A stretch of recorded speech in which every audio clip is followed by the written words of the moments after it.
Here, there's the library on GitHub that allows the Teensy to work with the GDBStub, much like the ESP8266 and the Uno, as we already have integrated. So you just need to download this Arduino library and install it as normal. So in your sketch, we just need to then add the Teensy debug.h and a call to debug.begin in our setup, and choose which port you wish to use this over. We're using the dual serial setup, and there's more information on the library page about this. So once you've set that in the sketch you want to debug, select your board, and we need to change the debug option to hardware. And then there's the new option in the very latest release of GDBStub, and this is for the Teensy 3 and 4 boards. And as normal, some additional information will appear in the output window. So there's a link to the library, as well as the connections, which is just the USB lead in this case, and screenshots of it running and our GDB tutorial. So then change your optimization to no projects and libraries for this particular library.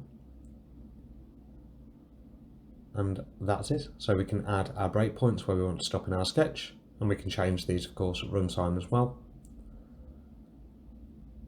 So we'll pop a couple in, then we just need to build and upload this to our board. Just note which COM port you want to debug over. So I know already, because I've run this, that COM23 will be my debug port, and of course the Teensy uploader pops up and does the upload through its own protocol. So we can now go debug and attach. Or if you want to do everything in one fell swoop, you can just start debugging. So here we go. Now, as I noted, the Teensy USB port is shown, as well as the two serial devices that it presents, and we're debugging over the first one in this case. And we'll come around to the other serial device in a moment. So as normal, you can stop, step into, out of, and inspect your variables with watches. So it's the standard GDB experience, but with none of the additional hardware or wiring. So very convenient.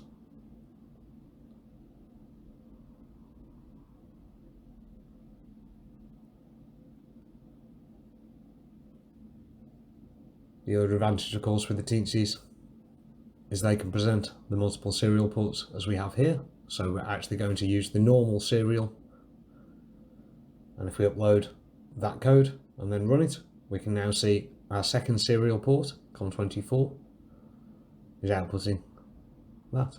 You just need to ensure when you start the debugging that the serial port set is the port you'll be debugging over.